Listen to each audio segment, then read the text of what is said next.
গোসাইরহাট উচ্চ বিদ্যালয়ে মাধ্যমিকে প্রথম হলেন স্মৃতিকণা বর্মন। তার প্রাপ্ত নম্বর ৬২২। তার এই সাফল্যে খুশি বিদ্যালয়ের শিক্ষক শিক্ষিকা, পরিবার পরিজনেরা। স্মৃতিকণা ছোটবেলা থেকেই বরাবর মেধাবী। তার ইচ্ছে আগামী দিনে বিজ্ঞান বিভাগ নিয়ে পড়ে সে ডাক্তার হতে চায়। স্মৃতিকণা বলে, আমাদের পরিবারে বাবা, মা এবং আমি। বড় দিদির বিয়ে হয়ে গিয়েছে, ৩ জনের সংসার। এই রেজাল্টে খুশি সকলে। তার এই সাফল্যে বিদ্যালয়ের শিক্ষক শিক্ষিকা, টিউশন শিক্ষক শিক্ষিকা, বন্ধু বান্ধবদের অনুপ্রেরণায় তারা যদি সহযোগিতা না করত তাহলে এরকম রেজাল্ট হতো না বলে জানান স্মৃতিকণা। এই বিষয়ে স্মৃতিকণার মা সুমিত্রা বর্মন বলেন, স্মৃতিকণা ছোটবেলা থেকেই বরাবর মেধাবী। সে সব সময় পড়াশোনা করতে ভালোবাসে, অবসর পেলে গান নিয়ে বসে। তবে তার ইচ্ছে আগামী দিনে সে ডাক্তার হতে চায়। তার ইচ্ছে পূরণে আমরা সর্বদা প্রস্তুত। আমরা চাই সে মানুষের মতো মানুষ হয়ে উঠুক আগামী দিনে, এমনটাই কামনা করি। ভালো লাগছে। ক ঘন্টা পড়াশোনা করতে?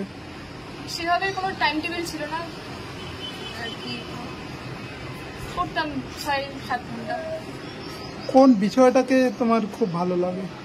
জীবন বিজ্ঞান, তারপর ভূগোল। সর্বমোট কত নম্বর পেয়েছো? ৬২২।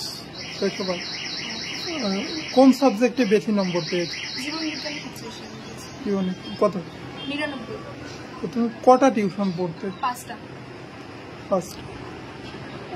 সব কি ব্যাচ নাকি হোম? ব্যাচে পড়তাম। Coaching centre.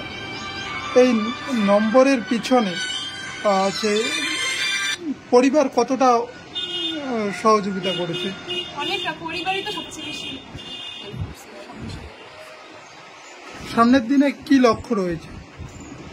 দেখি, এখনো সেভাবে ঠিক করে নিয়ে কিছু করি। কি বিষয় নিয়ে পড়ার ভাবনা চিন্তা আছে? ডাক্তারি বিষয়। কোথায় এডমিশন হবে? কোথায়? মাথাভাঙা বিবেকানন্দ। আর তোমার বাবা কি করে? কৃষিকাজ করে। মা? মা হচ্ছে গোসাইরহাট হাই স্কুলে প্যারা টিচার। তোমরা ক ভাই বোন? 2 বোন। কি নাম তোমার? স্মৃতিকণা বর্মন। বাড়িটা কোন জায়গায়? বড় ধরতে চাই। খুবই ভালো লাগবে, লাগাই কথা ভালো। তুমি কত পেয়েছো? আমি 595। 595। ওর ওই সময় শরীরটা মানে একটু খারাপ ছিল, জ্বর কাশি ছিল। কি নাম তোমার? আমার নাম গুনগুন। কি বলবেন এই বিষয়টা নিয়ে? স্মৃতিকণা বরাবরই পড়ার প্রতি একটু সিরিয়াসনেস ছিল। তো ওর কাছে এরকমই আমি আশানুরূপ যেরকম আশা করেছিলাম ও সেরকমই ফল করেছে, ঠিক আছে। তো আর একটা সাবজেক্টে আর একটু আশা ছিল, ভৌতবিজ্ঞানটা, ঠিক আছে। তো যথেষ্ট চেষ্টা করেছে, ও দিনরাত চেষ্টা করে সেটাও করেছে।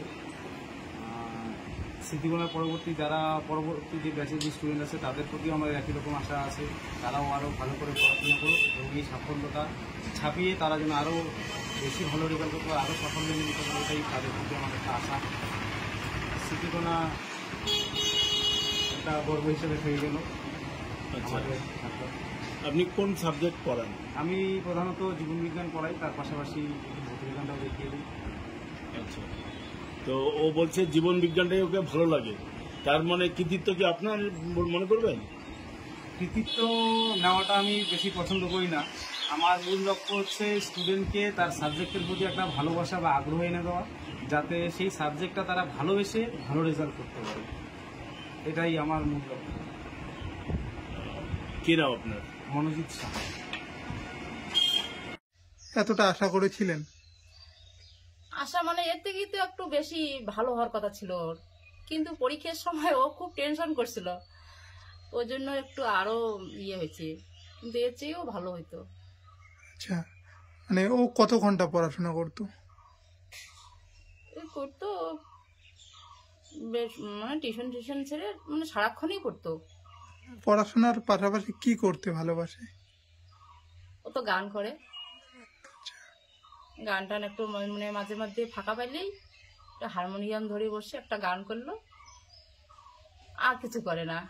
খেলাধুলা তখন বাচ্চাগুলো করেই না, তবু মাঝে মাঝে ছেলেদের সাথে, মেয়ে তো খুব কম এখানে আমাদের পাড়ায় আর কি, তবু ওই ছেলেগুলো বাচ্চা ছেলেগুলোর সাথে গিয়ে ক্রিকেট একটু খেলে ভাই এসে ফ্রি হয়, কি আমি ফ্রি হই একটু, যাও, ঠিক আছে। কটা টিউশন পড়তো?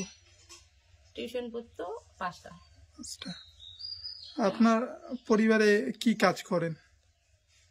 আমার তো ওই যে কৃষিকাজই করি, ওর বাবা কৃষিকাজ করে, আমি গুজরাট হাই স্কুলে যে প্যারা টিচারে আছি। আচ্ছা, তো মেয়ের এই যে এই রেজাল্ট, এই ওর সামনে কি লক্ষ্য নিয়ে এগোনোর ভাবনা আছে? ও তো বলতেছে, বলে যে মা আমি এখন নিট টিট দেওয়ার জন্য, মানে ওর আশা নিট দিবে, ডাক্তারি হবে, এর এইটুকুই আশা। তা আমি বলি কি যে কি করো তুমি, আমি তো মানে আপনার কি আশা? আপনি কি মনে করেন যে মেয়েকে কিভাবে আপনি প্রেজেন্ট করতে চান? আমারও আশা সেটাই, ডাক্তার হোক। ডাক্তার হোক। আচ্ছা, ও কি এখন বিজ্ঞান বিভাগে পড়বে? বিজ্ঞান বিভাগে কোথায়? টিউশন নিতেছে, মাথাভাঙাতে দিব। মাথাভাঙা। এবং বায়োলজিটা ওর খুব প্রিয় সাবজেক্ট। কি নাম আপনার? আমার নাম সুমিত্রা বর্মন। ওর বাবার নাম? রঞ্জিত কুমার বর্মন। এই জায়গাটার নাম? গ্রামের নাম হচ্ছে বড়ধারে চাকরা। এখান থেকে তো স্কুলের দূরত্ব অনেকটা, কিভাবে যাতায়াত করতো? ও তো সাইকেলে যাতায়াত করতো। কত কিলোমিটার হবে এখান থেকে? 4.5 কিলোমিটার হয়। 4.5 কিলোমিটার? হ্যাঁ, সাইকেলেই যাতায়াত করতো। ও মানে কঠোর। সকালবেলা যখন বাড়ি থেকে বেরোতো কি খেত, খাওয়া কি পছন্দ করতো? আমি ভাতে রান্না করে দেই, কারণ একবার বাইরে হলে আর আসে না। ও সারাদিন এই টিউশন ও টিউশন এইরকম করেই আবার রেস্ট নেয় একটু ওর মামার বাড়িতে।